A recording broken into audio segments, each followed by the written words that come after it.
Siyabingelela emagumbini amane omhlaba obela uDlamini osempumalanga umthandazi. Umbukelo olapho obukela amavidiyo lapha ekhaya. Ngithi uNkulunkulu ayenze umusa akuphumelelise akuphe inhlanhla ukwazi umsuku uma ulungisa impilo yakho ifike ilungiseke mhlawumbe esithunywa sakho nedlozi lakho uthole umsebenzi uphumelele ube ku relationship right uyibone into oyiphilela emhlabeni abangasekho emhlabeni bakubheke bakukhanyisele bakupha umsebenzi yonke into efisile engathi ngenzeka mbule khona ekhaya amaphupho akho angafi wena usaphila. Uhambile kubantu abaningi usizo olutholanga kodwa uNkulunkulu ukhona idlozi lakho likhona futhi akusho ukuthi nje wabozama abantu bugijima kubona bazilutho.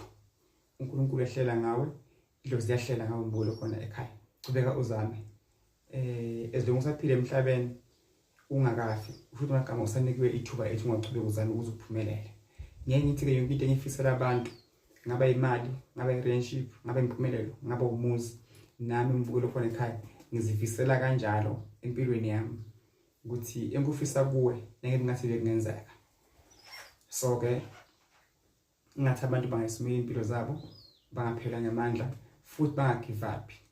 Kusemhlabeni la siyaphila nabagula ukuthi bangasinda basemajele bese bayakhululwa bakwazi ukuthi nabo baphume bachuphe nempilo yabo ngoba la emhlabeni kunekwenzakalayo nebuthakathi nima emibi kunamashwa nezimfamona kuningi umbukelo khona ekhaya.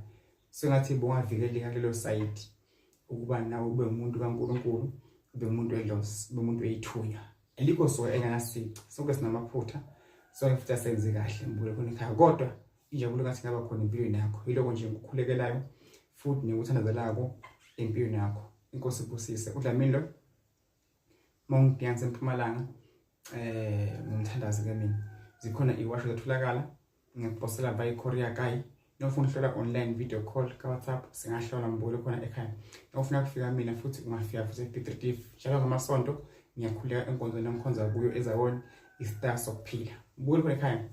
Cela inkosi ibe nawe nabake babe nawe siyathokoza yini nonke emagumbini omhlaba ukufuna amavidiyo lapha ekhaya ungakhohlwa futhi comment subscribe ku YouTube channel. God bless you.